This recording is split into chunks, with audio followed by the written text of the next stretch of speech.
Magandang araw mga kaibigan. Kamusta na kayo?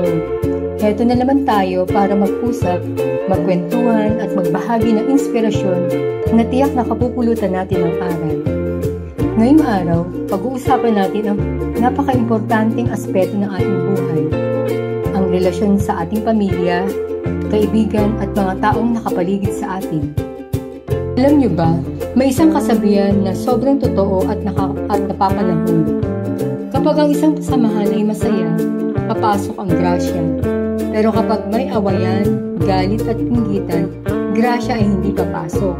Bagkus mawawala pa. Naku, damandama ko ang bigat ng katotohanan ng mga salitang yan. Kayo ba? May mga naalala ba kayong karanasan? Sige nga, balikan natin yan habang tayo nagkukwentuhan. Sa totoo lang, napakasimple lang ng prinsipyo ito. Pero bakit nga ba ang hirap minsan magpanatili ng kasiyahan at pagkakaisa ng isang relasyon? Madalas, dahil hindi natin maiiwasan ang pagkakaiba-iba ng ugali, opinyon o pananaw. Pero ang tanong, ano ang pwede natin gawin? Una, magpasensya tayo. Alam niyo ba parang salbabida ang pasensya? Kapag ang init na ng usapan, ang pasensya ang nagbibigay ng espasyo para huminga ang relasyon. Kapag may pasensya tayo, mas naiintindihan natin ang isa't isa at hindi agad bumibigay sa galit. Pangalawa, magbigay tayo ng puwang para sa pag-uunawaan. Sabi nga nila, huwag magbilangan ng mali, kundi magbilangan ng grasya.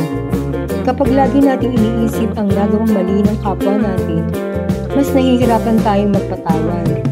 Pero kung pipiliin natin makita ang kabutihan nila, kahit maliit lang, nagiging mas magaan ang ating loob. At pangatlo, mahalaga ang pagmamahal.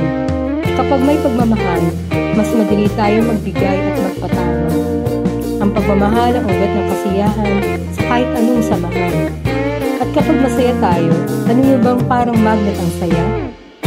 Hinahatak nito ang grasya, tagumpay at biyaya sa buhay. Ngayon, balikan natin. Kapag ang samahan ay puno ng away, inggitan at galit, parang nalalason ito. Naalala ko nga ang isang kwento. May isang pamilya na laging nagtatalo tungkol sa maliit na bagay. Pera, trabaho o kahit sa simpleng panonood ng TV. Halos araw-araw may tensyon. Hindi nila napapansin na dahil sa laging away, naapektuhan ang negosyo nila, pati kalusugan at relasyon nila sa ibang tao.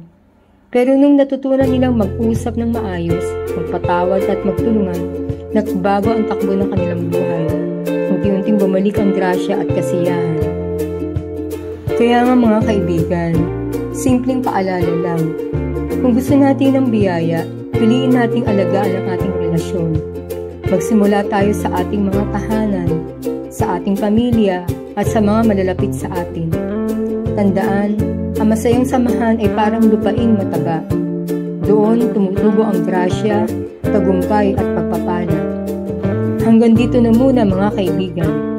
Sana ang kwento natin ngayon ay magbigay sa inyo ng ngiti, pag-asa at inspirasyon.